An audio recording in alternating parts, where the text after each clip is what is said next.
Good afternoon and welcome to the Division I Cross Country Selection Show. I'm your host, Will Haskett. There may not be a more anticipated selection show than this one today, with dozens of programs around the country wondering if they will make the championship meet in just over a week. There were no regional meets this year, and conference championships contested at various points throughout the calendar, so the work of the committee to select the best 31 men's and 31 women's teams was no doubt a difficult process. That means no automatic qualifiers for teams either. 38 individual qualifiers have also been selected for each race, with the highest finisher from a non-selected team in each conference getting a pick. But without qualifying teams, that means everybody watching right now does not know exactly how the boxes will be filled when we line up to race for a championship a week from tomorrow. The men's 10K race and women's 6K race will be watched closely because we just don't know what to expect, and those races on March the 15th are in Stillwater, Oklahoma, hosted by Oklahoma State. The women will run first, so let's start with the ladies' field, where we unveil the teams alphabetically, and all 31 coming your way right now. Alabama leads the list, running for the first time since 1994 in the championship meet, and have a star at the top of this lineup to make it a memorable trip back.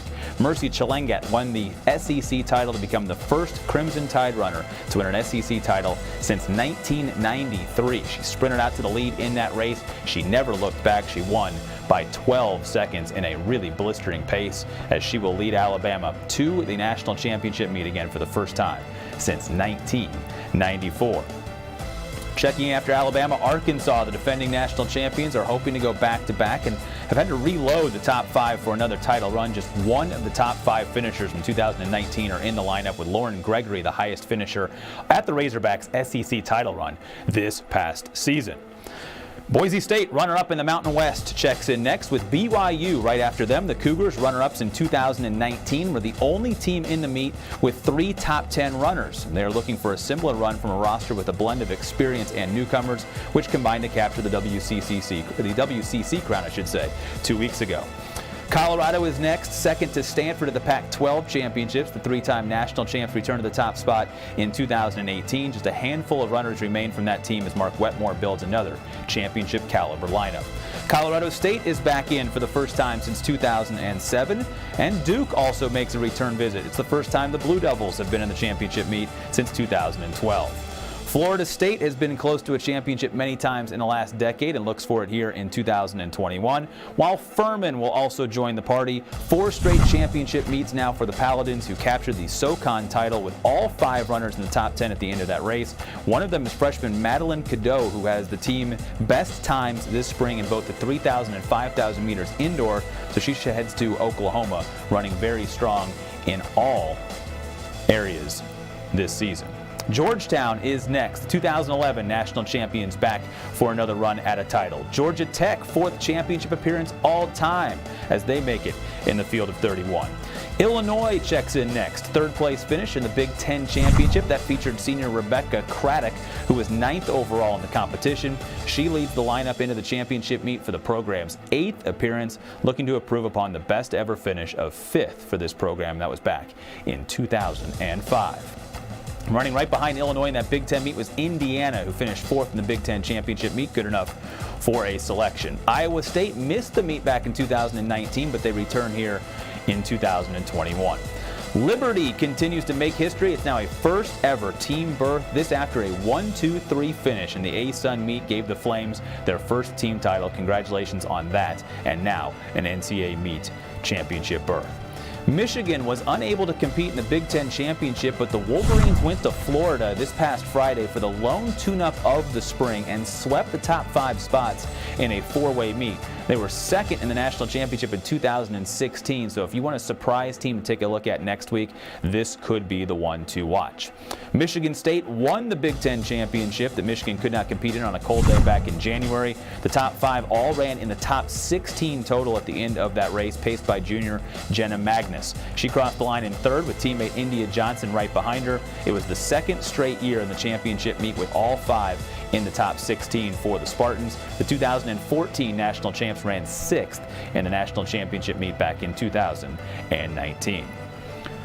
Speaking of the Big Ten, we'll keep it there with Minnesota getting a nod as well. That features Big Ten individual champion Bethany Haas, who in addition to winning the race was named the Midwest Region Women's Track Athlete of the Year. She's been uncatchable this year on the track, never losing at 3,000 or 5,000 meters, the latter of which she will compete in this week also at the Indoor Nationals. NC State is next. The ACC champs all the way back last October. The most dominant women's program in any ACC sport got a winning performance from Dominique Claremont. She will look to improve upon a 54th finish in her last national meet as the Pack seek their first national title.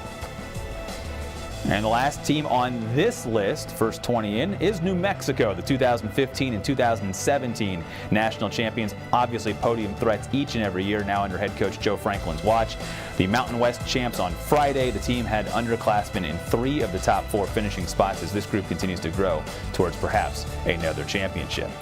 All right, so that's 20. That means there's 11 to go. And then we start the next page with North Carolina. First championship meet appearance for the Tar Heels since 2014.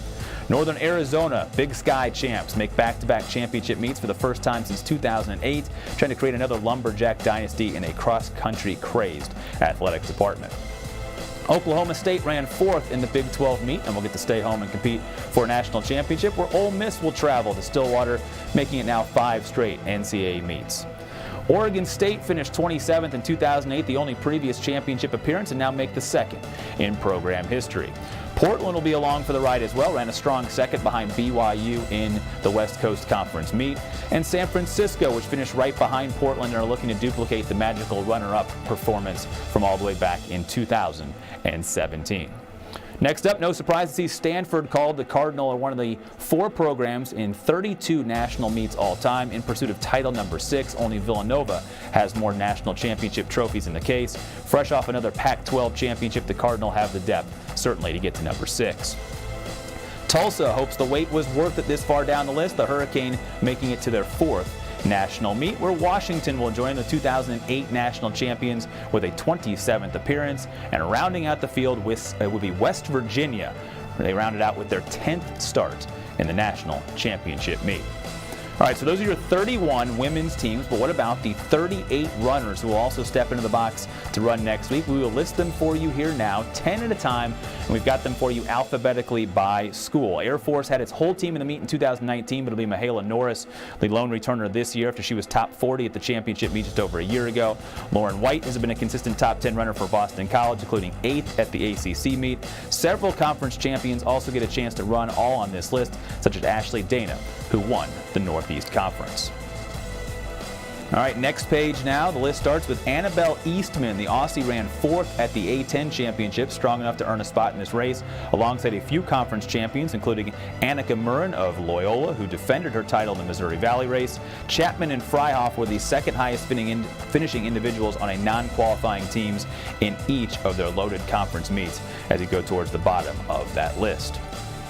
Third page of individual qualifiers. We talk about those high finishes. How about Allie Gaugenti, who was 5th at the Big Ten meet and has to travel without her Buckeye teammates? A little further down the list, Amanda Vestry from Syracuse was 2nd at the ACC meet and will carry the banner of the Orange to Stillwater for the national championship.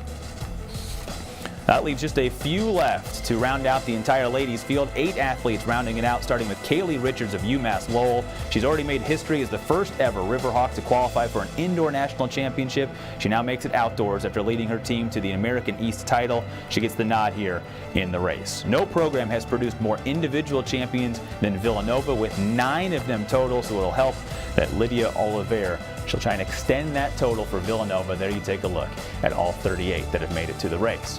So congratulations to all of the programs and ladies who will be running for a title in just over a week. The 6K run will be followed by the 10K men's race. Same deal again. Same number of qualifiers as the women's race. We'll unveil those teams in the same fashion. We go alphabetically. Let's get right into it, shall we? And headlining the list for the men's qualifiers, Air Force, 17th appearance, and no surprise for that strong program. Next is Arkansas. The SEC champs from last fall ran all 5 across the line nearly together, knocking Ole Miss off the top spot in the conference after just 2 seasons.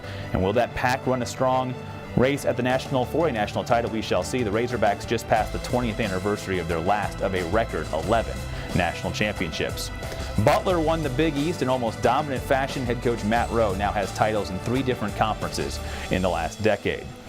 Next up is BYU. It's been a longer wait than expected for the Cougars to defend their first ever national title from 2019, but the top of the lineup is back for another run at it. Junior Connor Mantz ran 3rd at the national meet in 2019 and is fresh off a West Coast Conference title. It was a meet where the Cougars had 3 of the top 5 finishers and cemented their spot as perhaps the team to beat again in Stillwater. Charlotte won the Conference USA, makes a little history with their first ever championship appearance. Congratulations to that program. They will be joined by Colorado, a 5-time national champion. Like the ladies before them, Duke returns to the championship for the first time since 2012. And as we've had the women's race, we'll see Furman champs of the SoCon for an 8th straight season. This marks 5 of the last 7 national championship meets with the Paladins in the pack. It was a near perfect finish in the conference title, holding down 5 of the top 7 spots in the final running order, not to mention the 6th runner crossing the line in 8th place to flex a little depth for that strong Furman squad. Georgetown makes its 38th appearance overall for the Big East powerhouse, with Gonzaga from a storied program to a first-timer. Congrats to the Bulldogs on a first-ever national championship meet. Speaking of history, plenty of that with Indiana, who are approaching 70 years since the last of their 3 national titles. Iona checks in next, ran 2nd in 2007 and 2009, and haven't missed this race now in 20 years. Iowa State, 4th place in 2019, was the Cyclones' best run at a championship back in 1994, bolstered by Edwin Kurgat's individual title, the 3rd in the program's history. He is gone, but there's still plenty of talent left to surprise in Stillwater. Michigan State checks in next. The 8-time champs return for a 46th time, but this is the first with Lisa Bresnow as head coach. NC State next. The Wolfpack stride in for a 6th straight national meet and 32nd overall. This comes off the heels of an impressive 2nd-place run at the ACC Championship, highlighted by a 2nd-place finish from Ian Shanklin. It was a narrow loss to Notre Dame, but the number 5 runner for the pack did cross the line before the 5-man for the Irish. So this is a top 5 on the roster that can compete anywhere with anybody. Northern Arizona next. A run of dominance in the sport for the Lumberjacks looks to continue this year with their 4th title in 5 years and half a decade running 1st or 2nd in the national meet. That puts this program under the direction of Michael Smith near the top in the history of the sport. A 2nd-place finish at the Big Sky Championship last month may be a motivating nudge heading to the national meet.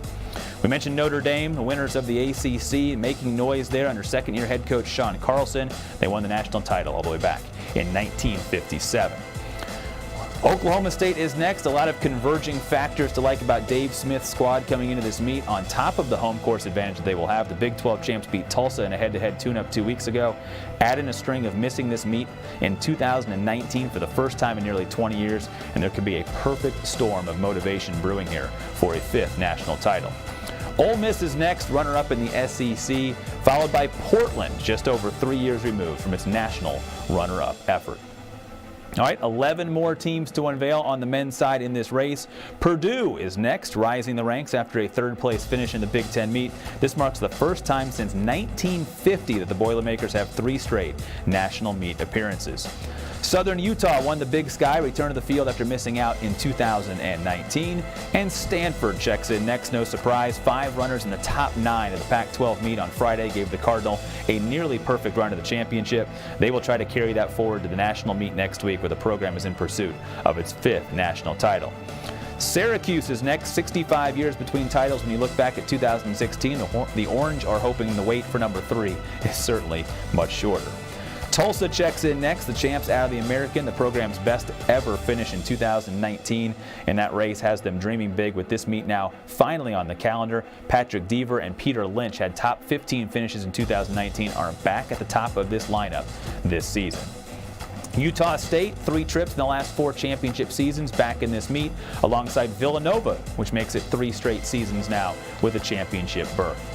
Virginia, 18th appearance after a 4th-place run in the ACC Championship, followed by Wake Forest, who was 3rd in that ACC meet. Coach John Hayes gets the Deacs back to the national meet for the first time since 2001. Washington, always a strong threat, coming in off a 3rd-place finish in the Pac-12 meet. And we round out the field, no surprise, It's Wisconsin, the Big Ten champions from late January, had 3 in the top 6 of that meet, with Rowan Ellenberg outsprinting Jackson Sharp to the line. Charlie Wheeler was only a couple of seconds behind. It was those finishes that helped the Badgers edge out Indiana for another Big Ten title, and now the focus shifts to seeking the program's 6th national championship. But after missing this meet 3 out of the last 5 years, being able to run is something they are certainly not taking for granted. All right, that's 31 teams now making travel plans. As we slide over to the individuals, we'll get to run this race as well. Again, we have 4 pages of qualifiers alphabetically by school. We lead off here. Victor Ortiz Rivera ran a strong 6th at the Pac-12 meet, looking to become the 4th different Arizona Wildcat to win an individual championship. Lawi Lalang was the last to do so back in 2011. Cincinnati hasn't had a team qualify for the national meet since 1970, but 2 Bearcats head to Stillwater. There's a lot of momentum building within that program. All right, we unveil the next 10. Watch out for both runners from Florida State, including Adrian Wildschut, who won a 5-way meet this past Friday that included team qualifier Syracuse. The junior crossed the line with a 4-second cushion with his teammate and co-qualifier Muhammad in 4th position. That race also featured Michigan's Devin Meyer, who gets a spot in the race as well. Jonathan Davis of Illinois makes this a strong page of contenders, just a 1/10 of a second away from winning the Big Ten meet. Speaking of that nail-biting Big Ten race in January, it was won by the first man on the next list, Nebraska's George Kusha, the first Cornhusker to do so. The sub-4 miler indoors, he's got strong company on this list, including Jackson Messler of Oregon, the highest Pac-12 finisher on a non-qualifying team. No surprise, the Ducks own the record for most individual titles with 8, and the only program with 2 3-time winners of the national race, Steve Prefontaine and Edward Chesrick. And the final page of 8 runners making it to the national championship rounds out with more individual champions from around the country. Congratulations to a host of conference champions throughout this prolonged stop-and-start season for many. The last on the list, Chase Easterling, champion of the Horizon League. All right, the field is set. All that is left is an 8-day wait until we can finally say and determine the best in the cross country this season. The national championship meet is a week from tomorrow, Monday, March the 5th, at the OSU cross country course. The gun for the women's race will fire at 12:50 Eastern for the 6K race, with the men's 10K race to start at approximately 1:40 Eastern time. And starting this year, you can watch both races live on ESPNU. Thank you so much for joining us today. I'm Will Haskett. Congratulations and best of luck to all the student athletes competing in this year's championship.